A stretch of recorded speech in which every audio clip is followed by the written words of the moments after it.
Sa aking pananaw po, 30 dahilan kung bakit ako ay sinampahan itong impeachment complete na ito. Ang una po, ang matinding galit ng hasinderong Pangulo sa pagkakatalo niya tungkol sa Hacienda Luisita. Ano po ba ang karapatan ng Pangulong Aquino na ikagalit sa pamamahagi ng Hacienda Luisita sa magsasaka? Ang lupaing ito ay pinahiram lamang sa kanila.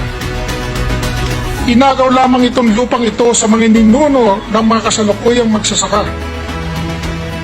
Halos 60 taon na pinakinabangan at pinagkakitaan nila ang Hacienda Luisita. At pagkatapos ngayon, ayaw na nilang isuli. Pangalawang dahilan, ang kagustuhan ng Pangulong Aquino na kontrolin ang 3 sangayan ng gobyerno at sirain pagkapantay-pantay ng executive, ng legislative at ng judicial. Paggamit ng lakas at kapangyarihan para makuha lamang itong adhikain layunin ito. Pangatlong dahilan, ang unti-unting pagmamaniobra at pagsakop ng kaliwa sa pamamahala ng gobyerno at ang kanilang nakikitong takeover ng ating bansa. Tila kaya ay hawak na hawak ni Ronald Llamas at ang kanyang mga kosa sa leeg ang Pangulong Aquino.